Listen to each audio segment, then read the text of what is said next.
જુઓ મિત્રો, આમાં આપણને કીધેલું છે કે અત્યારે તાજા જન્મેલી 1000 બકરીઓ છે.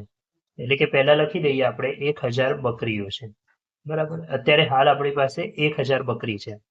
હવે શું કહે છે આપણને કે આ બકરીમાંથી એ દર એક બકરી એટલે કે એક બકરી બીજી એક બકરીને જન્મ આપે છે. કેટલા વર્ષે? 2 વર્ષે. દર 2 વર્ષે એક બકરી બીજી બકરીને જન્મ આપે છે. 1000 બકરીઓ છે એ બધી બકરીઓ માદા બકરી છે. બરાબર, અને જે જન્મ આપે છે એ પણ કેવી છે? માદા બકરી છે. દર 2 વર્ષે એક બકરી બીજી બકરીને જન્મ આપે છે.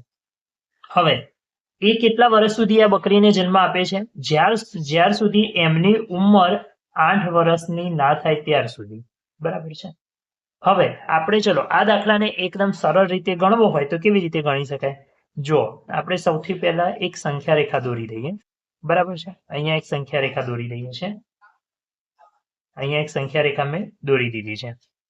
બરાબર, હવે આપણે 1000 બકરીની જગ્યાએ આપણે સીધું એક બકરી લઈ લઈએ છે. શું કરીએ? એક બકરી લઈ લઈએ, ખાલી ધારવા પૂરતું. આ 3 શૂન્ય છે ને એ મેં છેલ્લે સમજાવીશ. 3 શૂન્ય ખાલી એમને એમ જવાબમાં મૂકવાની આવશે. બરાબર છે, એક બકરી આપણે લઈ લઈએ છીએ.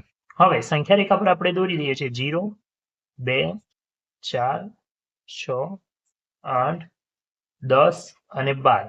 કારણ કે આપણને પ્રશ્નમાં પૂછેલું છે કે 12 વર્ષે કેટલી બકરીઓ થશે એવું પ્રશ્નમાં પૂછેલું છે. બરાબર ને?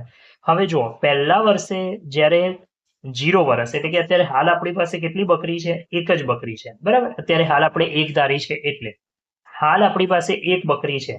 બીજા વર્ષે એટલે કે 2 વર્ષે 2 વર્ષે અહીંયા આ બકરી એકમાંથી કેટલી થઈ જશે? 2 થઈ જશે. બરાબર છે. હવે આ બીજા 2 વર્ષ એટલે કે બીજા 2 વર્ષ થશે એટલે આ 2 બકરીમાંથી કેટલી થઈ જશે? બીજી 2 બકરીને જન્મ આપશે એટલે કે 2 ના 4 થઈ જશે. હવે શું થશે? છઠ્ઠા વર્ષે 4 ના સીધા શું થઈ જશે? 8 થઈ જશે. હવે શું થશે? 6 થી 8 વર્ષ જશે ને એટલે 8 દુ કેટલા થશે? 16 થઈ જશે. કેટલા થશે? 16 થશે. બરાબર છે, આટલે સુધી સમજ આવ્યું ને? હવે જુઓ, હવે જ્યારે 8 વર્ષ પૂરા થશે ને 8 વર્ષ આ જ્યારે 8 વર્ષ પૂરા થશે ને ત્યારે આપણે જે પહેલી બકરી છે ને આ બકરી આ 1 વર્ષ વાળી એને અહીંયા 8 વર્ષ પૂરા થઈ ગયા. અહીંયા જોવા જશો તમે તો અહીંયા એના 8 વર્ષ પૂરા થઈ ગયા. 8 વર્ષ જેવા પૂરા થાય એટલે શું લખ્યું છે? 8 વર્ષે એ જન્મ આપતા બંધ થઈ જાય. એટલે કે 16 માંથી આ એક શું કરવું પડશે? તમારે બાદ કરી દેવું પડશે. 16 માંથી એક બાદ કરો, કારણ કે એક બકરી જીવે છે ખરી પણ હવે જન્મ આગળના વર્ષે બીજા કોઈને નહીં આપે. પણ બાકીની જે 15 બકરી વધી 16 માઇનસ 1 કરો એટલે બાકીની 15 એ બીજી 15 બકરીને જન્મ આપશે. એટલે કે બીજા 2 વર્ષે એટલે કે ટોટલ 10 વર્ષે શું થશે? 15 દુના 30 એટલે કે અહીંયા 30 આ 30 બકરી અને આ જે હતી એ મરી નથી હજી. એની ઉંમર મરવાની ઉંમર લખેલી છે કે 13 વર્ષ સુધી તેનું આયુષ્ય છે જ.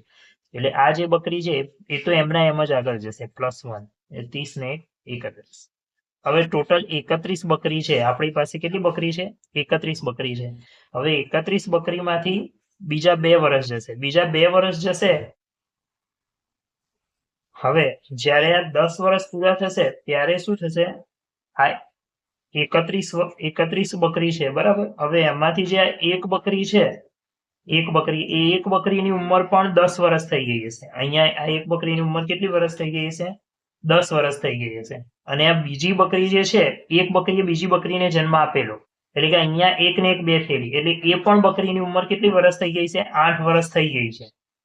અહીંયાથી 2 થી લઈને 10 ગણો તો એની પણ ઉંમર 8 વર્ષ થઈ ગઈ. એટલે ટોટલ 2 બકરી છે એ બીજી બકરીને જન્મ આપતી બંધ થઈ ગઈ હશે. એટલે 31 માંથી શું કરવું પડશે? 2 બાદ કરવા પડશે. 2 બાદ કરો એટલે કેટલી બકરી વધે છે? 29 બકરી વધે. બરાબર છે. એ 29 બકરી શું થશે? 10 થી લઈને જ્યારે 12 વર્ષ થશે એટલે 29 બકરી બીજી 29 બકરીને જન્મ આપશે. એટલે 29 ગુણ્યા 2 બરાબર જવાબ આવશે તમારો 58. બરાબર, એ 58 બકરી અને અહીંયા જે 2 છે એ હજી તો જીવે છે એટલે +2 ટોટલ થઈ ગઈ તમારી 60 બકરી. એટલે 12 વર્ષે તમારી બકરી કેટલી થઈ જશે? 60 બકરી. 60 એક બકરીમાંથી 60 બકરી થઈ તો 1000 બકરીમાંથી કેટલી બકરી થાય? તો સીધો જવાબ છે 60,000 તમારો જવાબ આવી જશે.